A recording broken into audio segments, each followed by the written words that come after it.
Assalamualaikum warahmatullahi wabarakatuh. Hari ini saya sudah berada di ruang kepala sekolah untuk melakukan sebuah wawancara bagaimana pengambilan keputusan oleh kepala sekolah terhadap kasus-kasus yang dihadapi oleh kepala sekolah di SD Negeri 002 Batu Ampar. Hari ini saya sudah bersama Bapak Kepala Sekolah yaitu Bapak Zainuddin SPD MM. Selamat pagi Pak. Selamat pagi. Ya, terima kasih Pak atas waktunya yang telah diberikan kepada saya untuk melakukan beberapa wawancara sharing, sekaligus nanti saya juga akan merefleksi bagaimana pengambilan keputusan-keputusan yang Bapak lakukan dalam menegakkan kedisiplinan di sekolah yang Bapak pimpin ini Pak. Gitu. Pak, kalau selama Bapak jadi kepala sekolah, saya yakin dan percaya banyak sekali kasus-kasus yang telah Bapak selesaikan ya Pak ya, yang mana kasus-kasus ini menjadi sebuah dilema etika bagi Bapak sebagai seorang pemimpin kepala sekolah. Mungkin bisa diceritakan secara lebih rinci Pak, mungkin kasus-kasus yang pernah Bapak selesaikan yang ada di sekolah. Baik, kalau yang sehubungan dengan dilema etika itu artinya antara peraturan dengan perasaan ya, main hatulan di perasaan. Dalam perjuangan saya menjadi kepala sekolah sudah banyak sekali hal-hal ini terjadi. Contohnya di dalam penerapan kedisiplinan, di mana guru-guru itu wajib memiliki jam per minggu itu 37,5 jam dalam satu minggu. Tapi dalam perjalanannya masih ada di antara guru-guru kita yang memiliki tingkat kedisiplinan tidak sampai segitu. Nah, ini kejadian berulang-ulang sehingga menimbulkan ada kecemburuan sosial di antara guru-guru yang lain dan itu tersampaikan ke saya. Lalu apa tindakan saya dalam hal ini untuk menyelesaikan permasalahan dilema etika yang seperti ini? Sesuai aturan, memang dibutuhkan kedisiplinan oleh semua warga sekolah di tempat saya. Tempat kita. Namun demikian, kita juga harus tahu bahwa apa sih penyebab daripada ketidakdisiplinannya ini? Apakah memang karena kemalasannya atau karena faktor lain seperti kesehatan dan lain-lain. Jadi saya jejaki terlebih dahulu sebelum saya salah dalam bertindak. Takutnya salah begitu ya. Jadi ketika ada kasus yang seperti itu, saya pelajari dulu, saya teliti dulu, terus saya panggil orangnya. Mengapa berdasarkan pengaduan ini, dan saya juga lihat sendiri dari absennya, karena kita udah absennya kan udah digital ya, jadi bisa dilacak kedisiplinan itu bohong atau jujur. Nah, ternyata memang disiplinnya memang agak kendor ya. Nah, setelah kita pelajari, kita juga memanggil dan berceritalah dia bahwa penyebabnya adalah faktor kesehatan yang memang tidak dia ungkap ke orang lain. Nah, di sini saya coba memahami seberapa besar penyebab ketidaksehatannya itu sehingga dia menyebabkan dia tidak bisa sekolah. Karena ada juga orang sakit sedikit udah nggak mau datang. Ya, ada lagi orang yang baru baru istilahnya dalam bahasa Melayu pening-pening lalat, nah dia udah nggak datang. Tetapi ada juga orang yang memang sakit pun dia datang. Tinggal tergantung responsibility dari orang itu terhadap kerja yang dia jalankan. Setelah saya pelajari, oh ternyata memang belakangan ini dia sedang tidak sehat. Salah satunya hamil ya. Memang hamil itu ada orang yang normal-normal saja. Tak ada mabuk-mabuknya, tak ada sakit-sakitnya, ada sampai lahir. Tetapi ada juga begitu dinyatakan hamil sampai lahir, malah dia tak beranjak dari tempat tidur. Apa yang dimakan muntah, apa yang makan muntah. Jadi saya coba memahami dan saya juga menekankan juga kepada dia. Kalau dari pagi sudah sehat, datang saja dulu ke sekolah. Usahakan datang teruslah seperti itu. Jika memang berat, nanti silakan pulang. Jadi begitu. Salah satunya ya. Yang kemudian, ya juga kembali harus memiliki motivasi yang kuat. Saya ini kerjanya untuk menjalankan tugas, terselit ibadah di dalamnya. Jadi dengan demikian insya Allah, yang sakit-sakit sedikit itu dia kesembuh dengan yang ikhlasnya dia. Nah, seperti itu. Jadi saya juga memberikan motivasi untuk hal-hal yang demikian. Kembali lagi, menghadapi dilema etika seperti ini, saya lebih mengutamakan perasaan. Perasaan. Aturan boleh kita lakukan jika memang pelanggaran-pelanggaran atas aturan itu seharusnya dia bisa disiplin, tetapi dia tidak bisa disiplin. Tetapi ini sesungguhnya orangnya disiplin, tetapi karena keadaan dia menyebabkan dia tidak bisa disiplin. Nah, ini saya harus bertenggang rasa. Tadi menyarankan kalau memang agak kondisinya dari pagi sudah agak bagus, masuk dulu. Nanti kalau sudah tidak sanggup, silakan pulang. Atau kalau dari rumah memang sudah tidak siap, segera kasih tahu. Supaya apa? Kita memberdayakan guru piket atau guru yang lagi tidak ada jam ngajar, ya. Seperti itu. Dan juga saya melakukan tindakan kepada kawan-kawan yang ada rasa mengadu dan segala macam tadi, menekankan bahwa ya inilah fungsi kita, saling tolong menolong, saling memahami, ya percayalah bahwa kita, jika kita sudah mempermudah orang lain, suatu saat kita akan permudah. Seperti itu.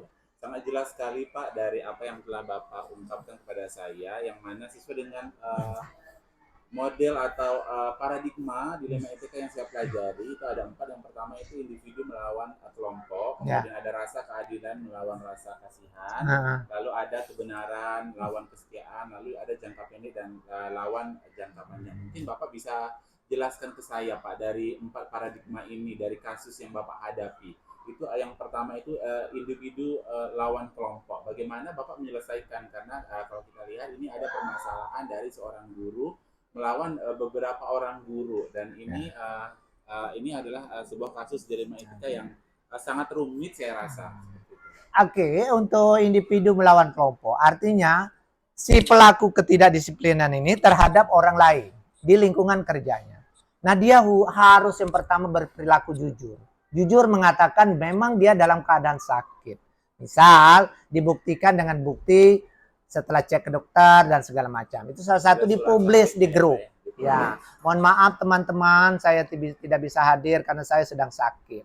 Nah, itu satu. Yang kedua, dia harus berubah. Pada saat dia kondisi normal benar-benar sehat, terkondisi dengan baik, dia memaksimalkan kinerjanya. Jadi ketika dia tidak sakit, jelas perbedaannya antara dia sedang normal dengan tidak normal. Ini terkadang ada juga ya di tempat-tempat lain antara sehat dengan tidak sehat sama saja. Artinya jadi agak bingung ya. Jadi maksud saya pada saat dia normal, kondisi baik, maksimalkan kinerja itu. Pada saat tidak, jadi orang bisa memaklumi, oh ternyata memang dia sedang tidak enak badan. Diperkuat juga dengan bukti-bukti bahwa dia ketika dia tidak bisa hadir penyebabnya sakit, ada surat sakit yang bisa diakses oleh semua kita, dipublish. Nah, itu yang individu melawan kelompok. Ya. Mungkin saya minta pendapat Bapak berikutnya itu paradigma dilema etika itu rasa keadilan lawan rasa kasihan. Di mana letak rasa keadilan dan di mana letak rasa kasihan dari kasus yang Bapak hadapi? Ya, rasa keadilan ini maksudnya semua individu harus menaati aturan. Ya, disiplin, ya harus. Jika tuntutan jam kerja dalam 1 minggu 37,5 jam itu harus terpenuhi. Itu secara aturan. Jadi siapapun personal yang ada di lingkungan kerja saya harus memenuhi tuntutan jam yang telah ditentukan itu. 37,5. Kembali lagi kepada aturan kemanusiaan ya. Aturan kemanusiaan. Nah, di sini kita juga timbang rasa. Macam mana dia bisa melaksanakan tugas dengan baik kalau kondisinya tidak sehat. Nah, disinilah mungkin peranan kita, mungkin memberikan nasihat-nasihat. Kenapa? Mungkin dia tadi ada hal-hal lain, mungkin karena kebanyakan pikiran atau negative thinking atau overthinking terhadap segala macam ya. Nah, sini peranan kita. Pola hidup sehat itu ada 3. Pola tindak, pola pikir, dan pola makan. Pola tindak, nah, pola pikir, pola makan. Nah, pola tindak ini mungkin dia karena dia gegabah, jadi dia sakit. Pola pikir mungkin dia kepikiran ada sesuatu yang kecil, dia besar-besarkan sehingga membuat dia lambat tidur dan segala macam. Pola makan, udah tahu dia ini asam lambung, tapi dia telat-telat makannya. Nah, ini mungkin saya selaku kepala sekolah memberikan masukan. Masukan supaya, oh jangan makan ini, kurangi makan ini. Kamu posisinya seperti ini. Oh, kamu mungkin gula darah, jangan makan ini gitu seperti itu. Jadi ada beberapa hal yang harus dipahami. Ya. Oke Pak, yang ketiga itu ada paradigma etika itu kebenaran lawan kesetiaan. Jadi kan menurut Bapak dalam kasus yang Bapak hadapi ini, ada nggak sisi kebenaran melawan kesetiaan? Baik. Kebenaran melawan kesetiaan ada. Ya. Yang dikatakan kebenaran ini begini. Bisa jadi dia ini mungkin agak disisihkan oleh kawan-kawannya ya. Dia posisinya benar. Tetapi mungkin karena dia ini pernah melakukan salah, jadi kesalahan dia tuh menjadi halo efek. Halo efek. Salah teruslah dia. Ya, sehingga pada saat dia melakukan sebuah kebenaran yang besar pun masih tertutupi dengan kesalahan. Manusia itu kan seperti itu. Satu saja salah akan menutupi 9 kebaikannya. Jadi bagaimana peranan saya dengan hal seperti ini? Saya mencoba memberikan masukan-masukan kepada kawan-kawannya bahwa keadaan kemarin berbeda dengan hari ini. Nah, jadi bisa jadi kita kemarin banyak sekali salah, hari ini benar. Karena mungkin saja orang ini meng-up diri dia. Jadi kita open minded lah, seperti itu. Ya, oke. Yang terakhir Pak, tentang paradigma etika yaitu jangka pendek lawan jangka panjang. Kira-kira dari kasus yang Bapak selesaikan ini, yang Bapak hadapi ini, kemudian Bapak ambil keputusannya jangka pendek, ada nggak jangka pendek melawan jangka panjang? Oke. Jangka pendek ada yang sifatnya memang temporer.